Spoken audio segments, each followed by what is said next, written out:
सभी भावी शिक्षकों का मेरे YouTube platform PMP one exam target पे स्वागत है दोस्तों। मैं EVS की जैसी क्लास कंटिन्यू कर रहा हूँ। आप विश्वास मानिए EVS आपके लगभग जो पेडोलॉजी के छोटे क्वेश्चन आते हैं 15, उसके 50% क्वेश्चन कवर हो चुके हैं। आपको विश्वास ये मान के चलना पड़ेगा। आज उसी श्रेणी में, उसी सीरीज में हमने हाउस यानी अपने घर, अपने आवास के बारे में पढ़ना शुरू किया है। यहाँ से एक क्वेश्चन कन्फर्म आता है और मैं जितना लिखवा रहा हूँ बस उतना ही याद रख लीजिए, आपका 1 नंबर पक्का हो जाएगा। इसी विश्वास के साथ हमारे साथ जुड़े रहिए। आपको पास होना है और मुझे इस बात का चिंता है कि मुझे हर हाल में आपको पास कराना है। ट्रस्टीशिप यानी म्यूचुअल अंडरस्टैंडिंग बहुत जरूरी है। इसलिए आइए प्रारंभ करते हैं। आवास का मतलब क्या होता है? रहने का स्थान। ये बात सभी लोग जानते हैं। जैसे पारिस्थितिक भौगोलिक स्थिति यानी मतलब जैसे जैसे जगह होते हैं उस जगह के आधार पर घर बनते हैं। जैसे हम लोग समतल में हैं तो समतल में मैदान में ईंट का जो घर होता है बनता है, लेकिन जहाँ पहाड़ी क्षेत्र होते हैं वहाँ ईंट के घर नहीं बनाए जा सकते हैं क्योंकि भौगोलिक स्थिति उतनी अच्छी नहीं होती है। तो अपनी भौगोलिक स्थिति के अनुसार वो क्या होते हैं, घर को बनाते हैं। इसी तरह आप चले जाइए बर्फीले क्षेत्र में, तो बर्फीले क्षेत्रों में ईंट के घर नहीं बनाए जा सकते, तो वहाँ के अपने घर होते हैं।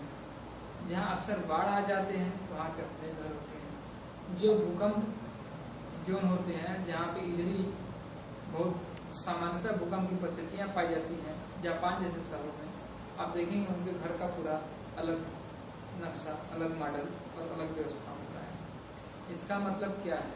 इसका मतलब ये है कि भौगोलिक परिस्थिति के आधार पे, भौगोलिक उच्चावास के आधार पे हम अपने आवास को निर्धारित करते हैं कि हमारा आवास कैसा होना चाहिए। आइए उसी क्रम में आज हम कितने तरह के आवास होते हैं, कैसे होते हैं, वो सारी बातें तो नहीं, लेकिन हाँ उतनी बातें जरूर जो आपकी परीक्षा में अक्सर आती हैं सीखेंगे दोस्तों। आइए पहला है बांस या लकड़ी का घर। दोस्तों बांस का घर कहाँ बनेगा आप अपने खुद के सोच से आइडेंटिफाई कर सकते हैं। बांस बहुत हल्की लकड़ी होती है।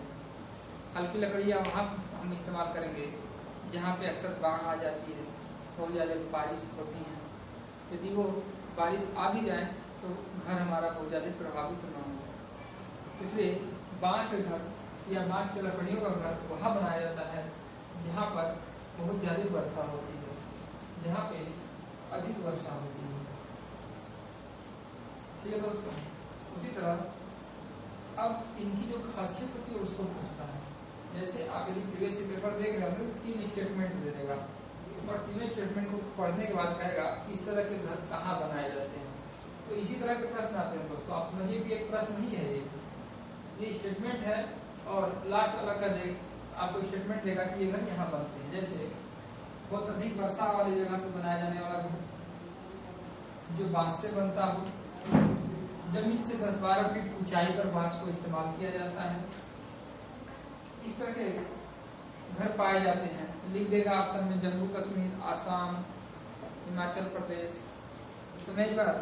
तो आपको किसी एक ऑप्शन को उठाना होगा, तो यदि आप पढ़े रहेंगे तो आसानी से कर पाएंगे। जहाँ पे अधिक वर्षा होती है जमीन से 10 से 12 फुट ऊंचे बांस के मजबूत खंभे बनाए जाते हैं।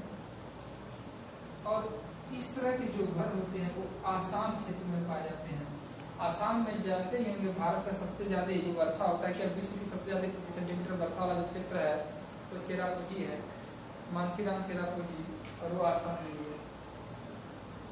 सबसे अधिक वर्षा आसाम में होती है, तो इसलिए आसाम में ऐसे घर बनाए जाते हैं। आई होप ये बात समझ पाए होंगे। इसके बाद हम पढ़ेंगे पत्थर या लकड़ी के घर। दोस्तों इसमें बड़ा कंफ्यूजन होता है। इसको तो आप समझ गए होंगे।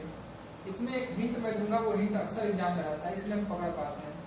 जैसे ये क्षेत्र पहाड़ी के क्षेत्रों में ऐसे घर बनाए जाते हैं।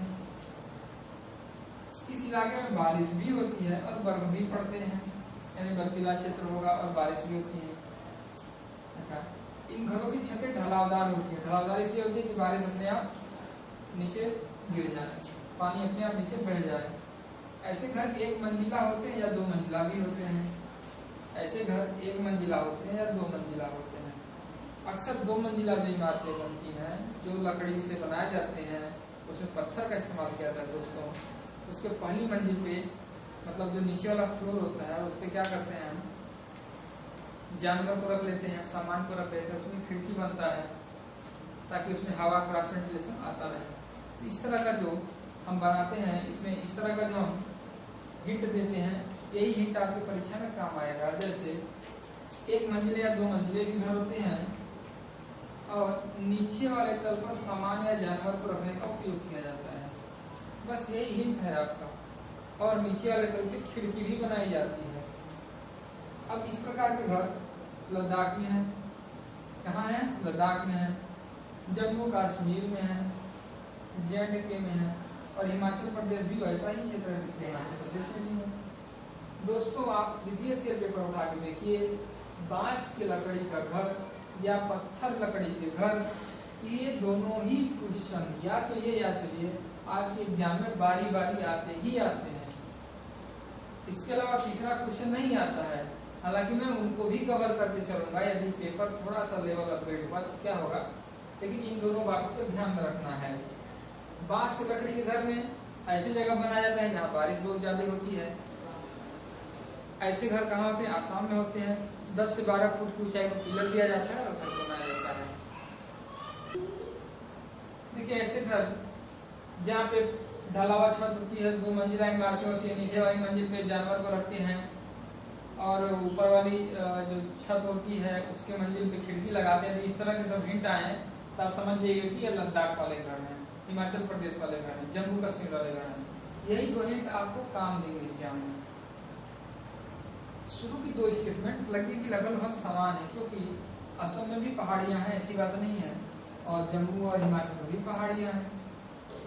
असम में बारिश बहुत ज्यादा होती है, लेकिन यहाँ भी तो बारिश होती है, यहाँ भी बर्फ पड़ती है। यहाँ भी यदि बांस के होते हैं तो ढलावदार ही छत बनते हैं ताकि पानी निकल जाए, और इनके भी छत ढलावदार है। अंतर कहाँ है? बात इनकी यही रुक जाती है, पर इनकी बात और बढ़ती है। एक मंजिला या दो मंजिला घर है, नीचे वाले तल पे जानवर या सामान रखा जाता है, घरों में खिड़कियां लगाई जाती हैं क्रॉस वेंटिलेशन के लिए। समझ में आई बात दोस्तों? इसलिए ऐसे आप हिंट को पकड़ के क्वेश्चन को सॉल्व कर लेंगे। आप प्रीवियस पेपर उठा के देखिए, क्वेश्चन आए ही आए हैं। आइए अगला पढ़ते हैं। इग्लू या स्कीमो होते हैं, जो स्कीमो होती, स्कीमो एक जनजाति होती है। ये स्कीमो इग्लू के जो घर होते हैं, बर्फ के जो घर होते हैं उनको बनाते हैं। तो आपके पूछ सकता है बर्फ के घर को क्या कहते हैं? आप कहेंगे इग्लू कहते हैं। इग्लू घर है, ये घर कौन बनाता है? तो आप बोलोगे स्कीमो एक जनजाति है, वो एक घर को बनाती है। दोस्तों ये घर गुंबदनुमा होता है, छोटा सा होता है, बहुत बड़ा नहीं होता। इसमें बहुत छोटे प्रवेश द्वार बनाए जाते हैं। ऐसा क्यों प्रवेश द्वार छोटे बनाने का कारण क्या दोस्तों? प्रवेश द्वार छोटे बनाने का ये कारण होता है कि चूंकि ये पूरे बर्फ के ही क्षेत्र में बनाते हैं, बर्फ का ही ब्लॉक होता है, बर्फ के ब्लॉक से ये घर बनता है, बर्फ के छोटे छोटे टुकड़ों से ये घर बनता है। तो वहाँ बहुत पूरे ही बर्फ ही है, वहाँ घर में सेफ्टी मेजरमेंट चाहिए, मतलब उनको सुरक्षा चाहिए। तो वहाँ कुछ अंदर गर्मी पैदा हो पाए, इसके लिए हवा का अंदर प्रवेश नहीं कराना चाहते हैं।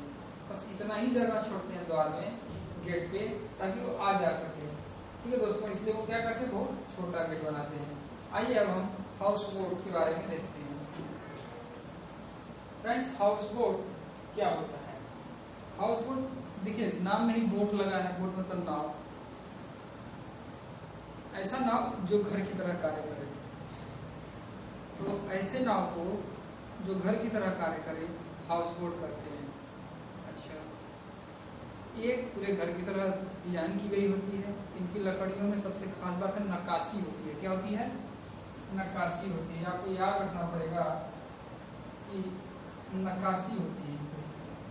जो दीवारें होती हैं, जो छत होती है बोट की ऊपर जो बनाई जाती है घर की तरह लकड़ियों से, वो उसमें नक्काशी होती है। और जो जम्मू कश्मीर में पाई जाती है लकड़ियाँ में नक्काशी, उनका एक अलग स्पेशल नाम है जिसको खत्म बंद कहते हैं। क्या कहते हैं?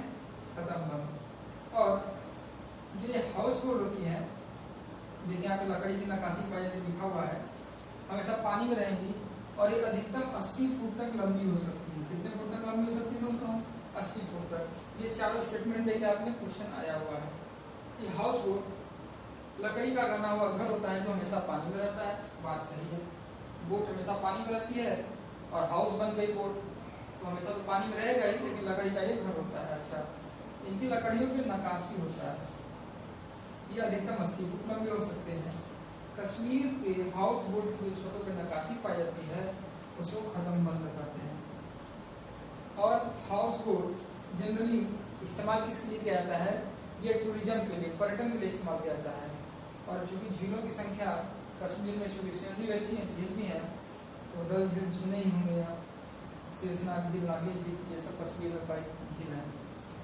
कौन कौन सी? जितने भी नाग से समझिए, जिन झीलों के नाम में नाग लग गया समझिए कश्मीर में पाई जाती है। शेषनाग झील, वेरीनाग झील, नागिन झील कहाँ पाई जाती है? जम्मू कश्मीर में। तो ये केरल और कश्मीर में हाउस बोट का इस्तेमाल किया जाता है। और किसके लिए किया जाता है? पर्यटन के लिए इस्तेमाल किया जाता है दोस्तों। आइए डोंगा को देखते हैं। डोंगा से क्वेश्चन आया हुआ है, क्यों आया हुआ है? ये हाउस बोट से रिलेटेड होता है। डोंगा कश्मीरी जो वहाँ के अस्थायी निवासी होते हैं उनकी एक बोट होती है, वो घर की तरह होती है, उसमें अलग अलग कमरे होते हैं, लेकिन एक खास बात होती है, उनकी जो छतें होती हैं, उनकी जो लकड़ियाँ होती हैं छतों की, उसमें नक्काशी नहीं होता है। तो लिख दिया जाए नक्काशी रहित हाउस बोट को क्या कहते हैं? तो आप कहेंगे डोंगा कहते हैं। कश्मीर में नक्काशी रहित हाउस बोट को क्या कहते हैं? डोंगा कहते हैं। कश्मीर में नक्काशी रहित हाउस बोट को डोंगा कहते हैं। अच्छा, इसमें स्थानीय लोग रहते हैं, इसमें अलग अलग कमरे होते हैं, बस इतना ही आपको डोंगा के बारे में जानना है। आइए टेंट। टेंट में ऐसा क्या है कि सीखना पड़ रहा है दोस्तों? टेंट हम लोग जानते हैं कि अस्थायी निवास होता है, ये अस्थायी होता नहीं। लोग आज यहाँ कल वहाँ अपना टेंट लगाते फिरते हैं। ये प्लास्टिक के होते हैं टेंट, आपने देखा रेजिमेंट में कपड़े के टेंट, कपड़े के टेंट होते हैं।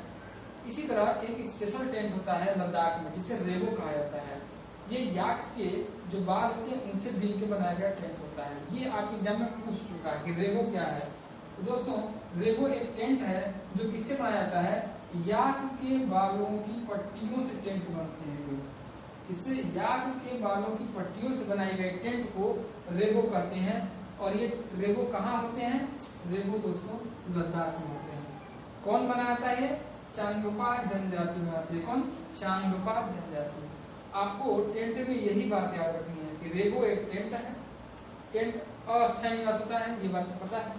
रेगो एक टेंट होता है जो लद्दाख में बनाया जाता है। कौन बनाती है? चांगपा जनजाति बनाती है। अच्छा, और ये किससे बनता है? तो याक के बालों से बनता है दोस्तों। इससे हमारा आज हमने आपको पूरे हाउस के बारे में बताया दोस्तों। आज हाउस यहीं तक करते हैं। हाउस आपका कंप्लीट हो गया है। आपको यदि कोई बाला पूछना है कि नहीं हाउस बाकी है, क्या हाउस में बाकी है? पता है बाकी क्या है? पक्के मकान के ईंट के घर, हवेली। अरे ये सब आते ही नहीं एग्जाम में। पता है पक्के मकान के घर कहाँ बनते हैं? हमारे बनते हैं। हमारे घर कहाँ? मैदानी क्षेत्र में है। हवेली राजा राजवाड़ों के बनते हैं, वो पठारों में बनाए जाते हैं। हवेली मैदान में बनाए जाते हैं। हवेली आपने देखा होगा महाराष्ट्र में पठार पे हवेली बनती है, महाराष्ट्र मध्य प्रदेश में। इस तरह से जो चीजें आती नहीं इरिलेवेंट है उनको हम पढ़ के क्या करेंगे? आपका समय कम है। तो यहाँ से आप बस 5 चीजें तैयार रखें: हाउस बोट, डोंगा, टेंट, बांस के मकान और पत्थर और ईंट के जो और लकड़ी के मकान बनाए जाते हैं। बांस के मकान कहाँ? असम वाले। और पत्थर और लकड़ी ईंट के मकान कहाँ? जम्मू कश्मीर, लद्दाख, हिमाचल प्रदेश, वहाँ वाले। बस इतना आप याद रखिए। आपका आवाज का क्वेश्चन खत्म और 1 नंबर पक्का। आप हर पॉइंट बस याद रखिएगा दोस्तों, इतना ही रिक्वेस्ट है। मैं आपको अगली क्लास में सदी जगत के जितने क्वेश्चन है वो कराऊंगा, क्योंकि सदी जगत खत्म हो गया है।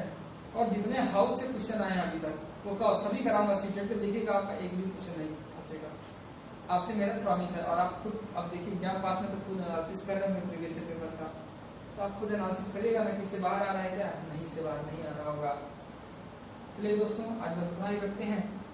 आशा करता हूँ मेरी क्लासेज आपको अच्छी लग रही होंगी। इसी उम्मीद और इसी उत्साह के साथ हम बने रहेंगे साथ में। आज यहीं तक रखते हैं। जय हिंद, जय भारत।